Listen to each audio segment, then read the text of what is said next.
Next one Mohenjodaro എന്ന പ്രദേശത്തെ കുറിച്ചിട്ടാണ്.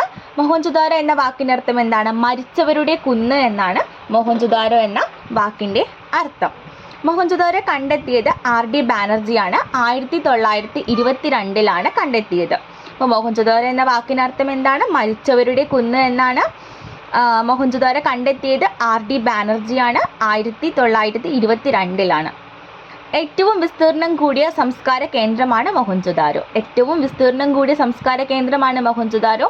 അതിലൊരു മൂവി ഉണ്ടല്ലോ, നമുക്കത് കാണുമ്പോൾ ഫുൾ ഡീറ്റെയിൽസ്, ആ പ്രദേശത്തെക്കുറിച്ചുള്ള ഫുൾ ഡീറ്റെയിൽസ് നമുക്ക് അറിയാൻ പറ്റും. മോഹൻജൊദാരോ സ്ഥിതി ചെയ്യുന്നത് സിന്ധു പ്രവിശ്യയിലെ ലാർക്കാന ജില്ലയിലാണ്. മോഹൻജൊദാരോ സ്ഥിതി ചെയ്യുന്നത് എവിടെയാണ്? സിന്ധു പ്രവിശ്യയിലെ ലാർക്കാന ജില്ലയിലാണ്. രണ്ടാമതായി കണ്ടെത്തിയ സിന്ധു നദീതട കേന്ദ്രമാണ് മോഹൻജൊദാരോ എന്ന് പറയുന്നത്. രണ്ടാമതായി കണ്ടെത്തിയ സിന്ധു നദീതട കേന്ദ്രം ഏതാണ്? മോഹൻജൊദാരോ ആണ്. വെള്ളപ്പൊക്കത്താൽ നശിക്കപ്പെട്ടു എന്ന് കരുതപ്പെടുന്ന പ്രദേശമാണ് മോഹൻജൊദാരോ എന്ന് പറയുന്നത്. മോഹൻജൊദാരോയിലെ പ്രശസ്ത ആയിട്ടുള്ള നിർമ്മിതിയാണ് മഹാസ്നാനഘട്ടം എന്ന് പറയുന്നത്. ലോകത്തിൽ ആദ്യമായി ഡ്രൈനേജ് സംവിധാനം ആവിഷ്കരിച്ച നഗരവും ഏതാണ്? മോഹൻജൊദാരോ എന്ന് തന്നെയാണ്.